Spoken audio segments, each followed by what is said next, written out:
At the end of your life, what will be your legacy? What will you leave behind for future generations? For the world, join the World Messenger, Izabela Lundberg, each week as she brings you a new distinguished guest from the business, sports, or entertainment world to share their success, their struggles, and their lessons.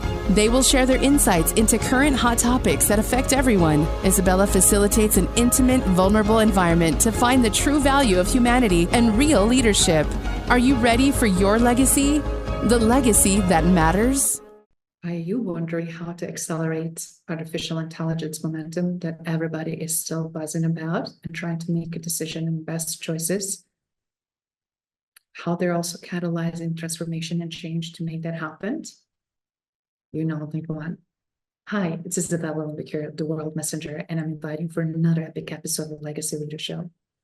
These questions are being asked in so many circles and conversations that I had in recent months. Specifically, we are now diving into the second quarter of the year, and we're seeing very gloom and grim numbers on not only that are affecting the bottom line, but also choices and decisions that executive leadership teams are making. How can we make this amazing transformation and shift, but also look at things correctly, not only from our bottom line perspective, making sure the right data and inputs are being calculated in, because we're seeing tremendous shift that are happening, so many layoffs, so much contraction with so many companies, and companies hurting and holding the money, waiting to figure it out something, how they're going to spend it, probably in the third or fourth quarter. As a result, bleeding continues. We're seeing so many jobs being posted that are actually not really actively being hired. So we see jobs being reposted, but ultimately what we're seeing is huge exodus of the talent that sometimes, I wonder, can organization truly afford to lose? Why I'm bringing this up is because my strong belief, based on my research and data that I found, I believe strongly that we're already at AI evolution 3.0, while so many organizations are still scratching the surface on evolution 1.0. It's a huge gap already to begin with, regardless how small or large organizations might be. It's obviously affecting not only how well they're transforming, how they're changing, how they're innovating, but how they're positioning to this velocity of the markets that we're seeing right now that are completely having very significant organizational impact. Some of them are not the impacts that organizations and leadership team would like to see. As a result, we're seeing more and more need and demand for data, analytics, statistics, but also sustainable change. And that's where I wanted to shed some lights, specifically looking how AI integration changes and challenges business and their strategies. So when we look at things from multiple different perspectives, what I'm seeing, what a lot of people don't really get it, and I wanted to shed some light specifically, what it takes to understand why Evolution 3.0 is so important. Because leaders have right now opportunity more than ever, regardless if we're dealing public or private sector, to truly make tremendous impact. An opportunity like they never had before to navigate their organizations into future, bringing innovation, unprecedented efficiencies, and obviously exponential growth. Yes, it is possible. It's because obviously we don't have to go so lean and contract in order to preserve or hoard the money, while we have truly, when we position organizations and our mindset and shift, opportunity not only to grow, sustain, but also opportunity to truly set the stage and be the top leaders of the pack. Who doesn't want to be part of that?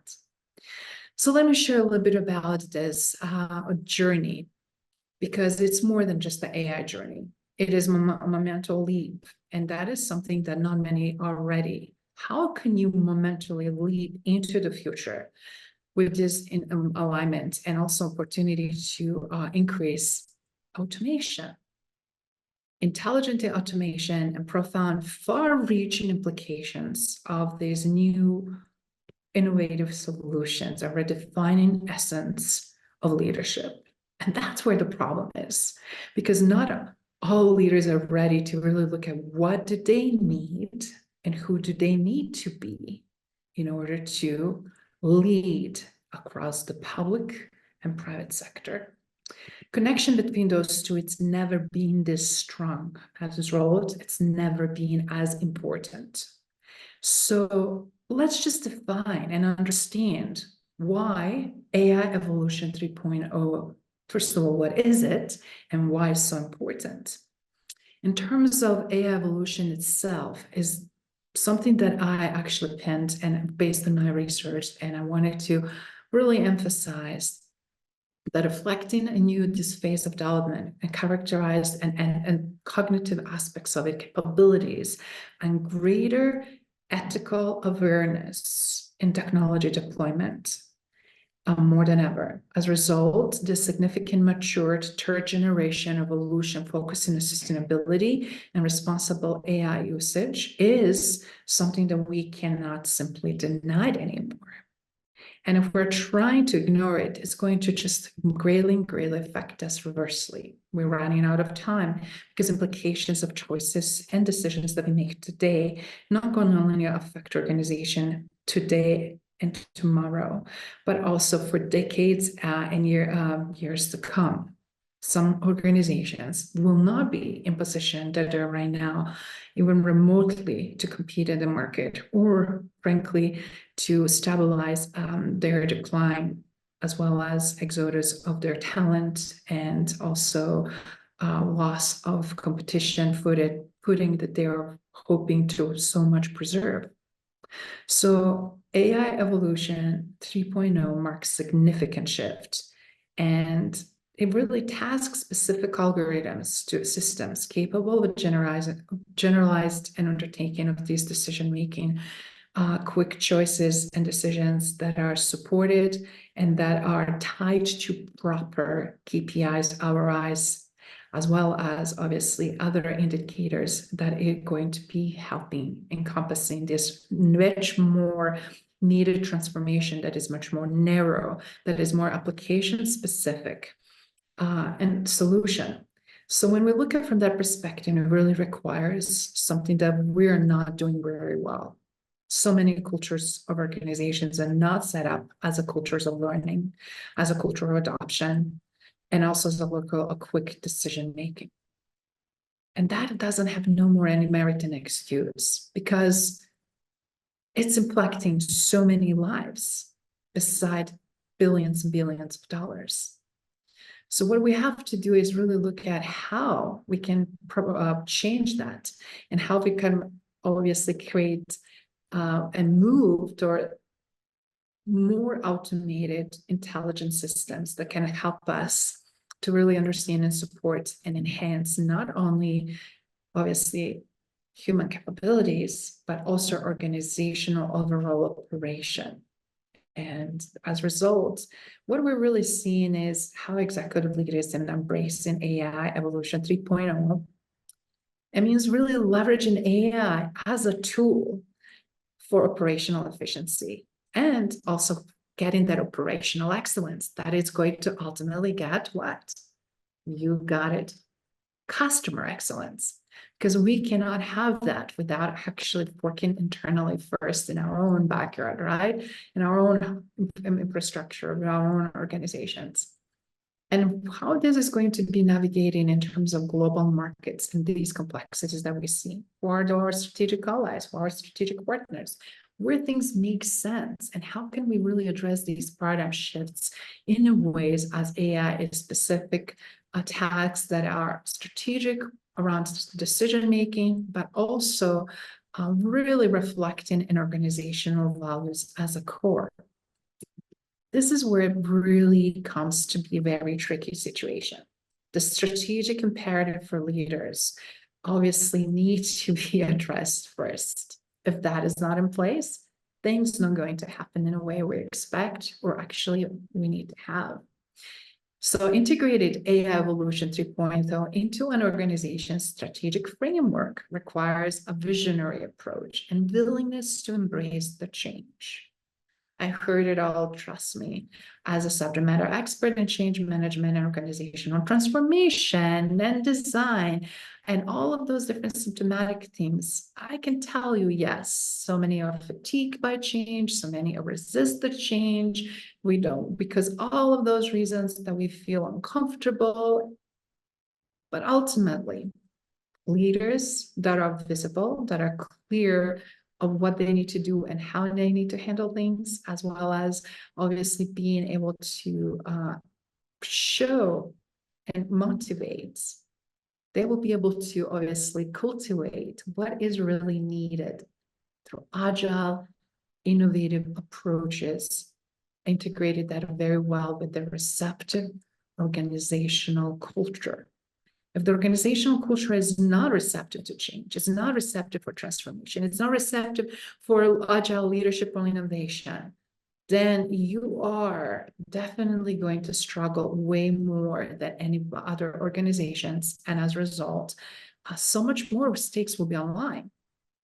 We've seen huge shifts that are happening, again, as I mentioned, with these layoffs, as much also for people leaving because environments that they're working in are not anymore, in their mind, creating a healthy working environment. So what is missing?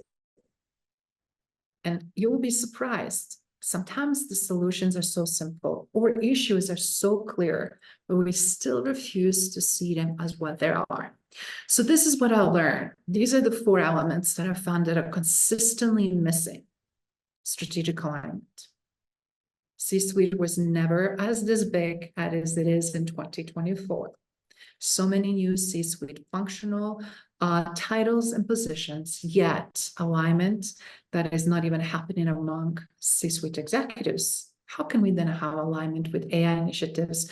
And when we have competed agendas, different goals, and different approaches, so that we don't even know what one, for example, CTO, CIO, CISO are doing versus chief financial officer or a chief marketing officer. It's very important to really look at deliberate approaches, how they can contribute to AI deployment, and also long-term objective. Short-term objectives, we need to also be able to integrate those little sprints in much longer long-term objective. The second one that I found to be also hugely important is ethical considerations.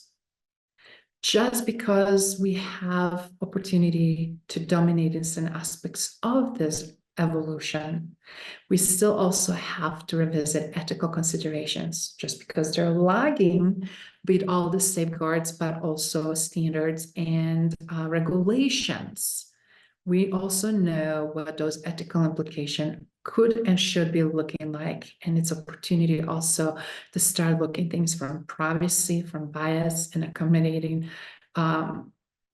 finding and specifically addressing accountability issues right now that we're seeing amongst the leadership.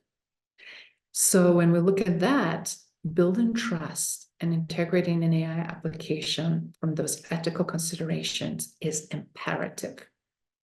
The third component that I found tremendously painful, and it's something I've been talking for years. I'm sure you guys didn't hear this for the first time, but more than ever, it's important today to really look at talent development. We do not invest enough in talent. We want to capitalize on talents and intelligence, their abilities, their skills. But right now we've seen more than ever, including myself, when I constantly and others that I know in my sphere are investing our own time resource on top of our careers and what we do 9 to 5 or whatever hours we might work. How do we contribute and continue to invest in what we know, and also continue to invest and push needle in the right direction so that we are seeing the culture of continuous learning? So if that culture doesn't exist, I'm seeing some more and more people are creating their own cultures and subcultures, or just doing that on their own so that they can further develop the skills that are necessary to drive AI-driven future. So before you start looking again, who has 10, 15, 20 years in AI? Who got certifications? Who got training? Be realistic, first of all, to see how many of those people exist to begin with, and then narrow down and see also what skills are necessary, because it's such a wide and broad range. And what are you, as a leader of organization, ready to invest in? Because that really creates something that I found also as a fourth point to be utterly imperative, which is innovation ecosystem.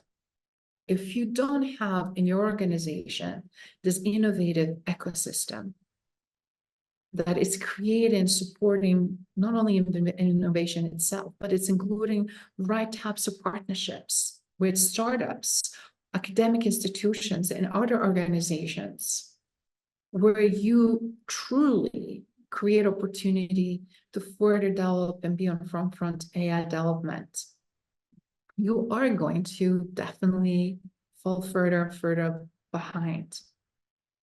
So when those four elements are in place, or at least looked at to be positioned and set up for the right further development, we can really then look at what's going on among sectors. And we wanted to really address two major sectors that all of us in some way, shape, and form play. And there's so much codependent of each other that are right now major decisions are being made. We look at this is obviously public and private sector, because we're seeing so many opportunities and potential there, but they're seldomly happening and not as obviously all equal, but they're also creating opportunities where we can integrate them so well that we can really work and create cohesion that is really necessary, because we're seeing demand from both sides, not only to roll things out in terms of products, but also in terms of services, so that we can continue to benefit on the broader scale. So what I'm seeing the leaders in private sector often interact with are, or in inefficient ways, with public sector, or vice versa. And it's also opportunity where we have not only implications to foster more collaboration, because everything boils down to that, and looking at things from very amazing, effective, innovative approaches, then we're going to have a much more drive to have AI adoption across both spheres, when we also look at things from to optimize the future of AI. So let me deep dive just for a second at AI Evolution 3.0 from public sector itself, and what kind of impact could be possible there. It is public sector, obviously, and what happens there is we know we have so many things that we're already seeing that we're super excited and jazzed about. For example, improving healthcare outcomes, because right now we're also having tremendous healthcare crisis, not only just in US, but also on a large global scale. So it's really amazing to see personalized medicine and streamlining government and other services through not just the chatbots, for example, or automated processing or conversations, but we also have executive leaders in the public sector can leverage AI to improve efficiencies and also increase responsibility of operating services that are really helping out our customers. Because right now, what we're seeing, AI Evolution 3.0 is, with the public sector, critical to recognize broader implications on societal well-being, as well as obviously creating opportunities to create systems that can be embracing operational efficiencies, back to all of that we mentioned earlier, but also addressing long-standing public welfare, education, environmental management, crisis intervention, prevention of so many escalations that we're seeing right now that are happening in different parts of the world that also affect us here in the United States. So for instance, More than ever, I'm seeing huge play with analytics.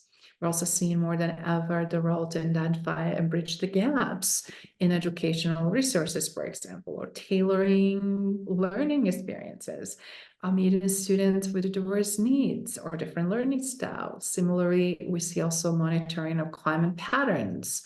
We're also seeing different environments where we have crises and when we need to do intervention.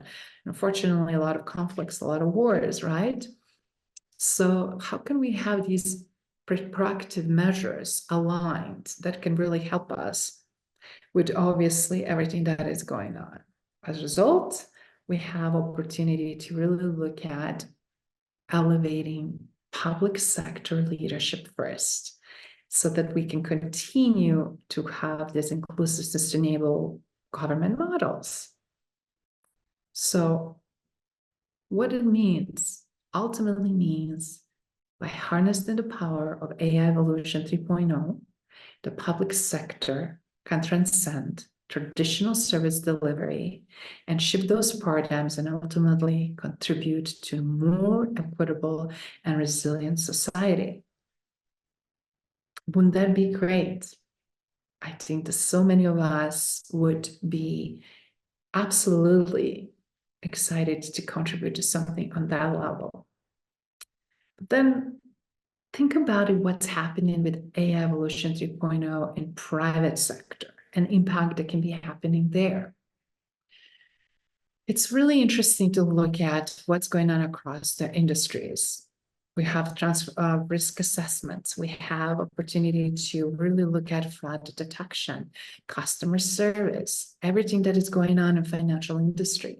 And right now, in addition to healthcare that I mentioned a second ago, everything that's going on to optimize and improve supply chain, for example, to predict maintenance needs or innovation of specific products and services, things that really going to also be required for us to implement an institute through the manufacturing. So executive leadership in private sector have opportunity to really take advantage of customer experience and create new value streams.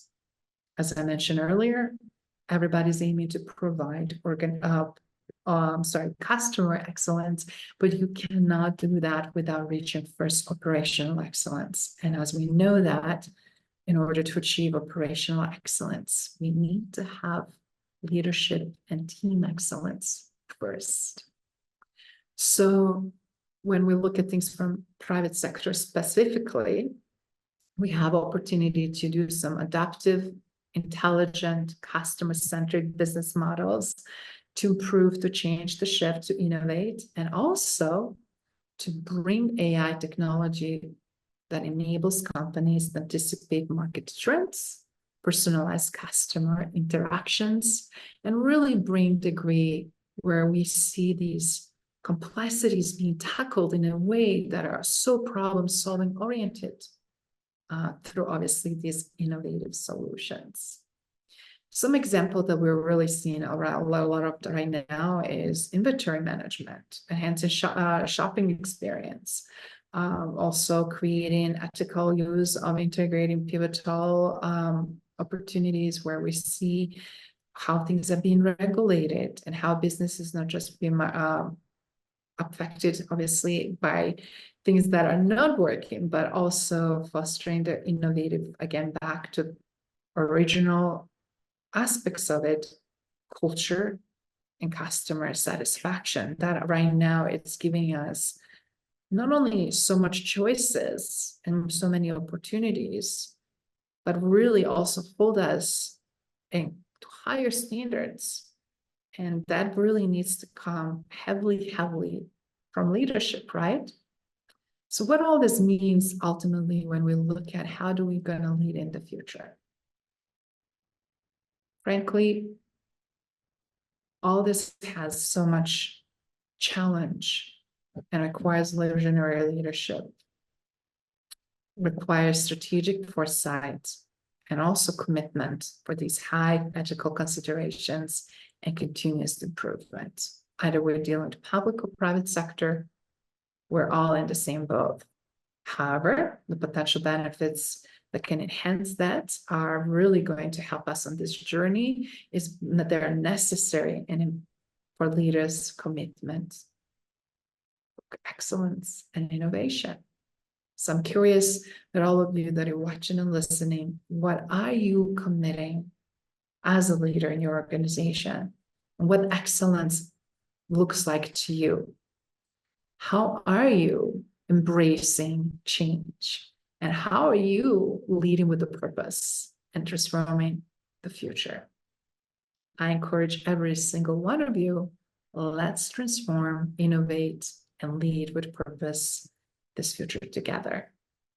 Cheers. Thank you for listening to Legacy Leader Show. If you enjoyed the content and had a positive experience, then please leave us a positive rating. In addition, leave us a positive review whenever you are listening on whatever platform there might be. Make sure your friends and family also know about the benefit and value that we provide and what we have to offer. Cheers.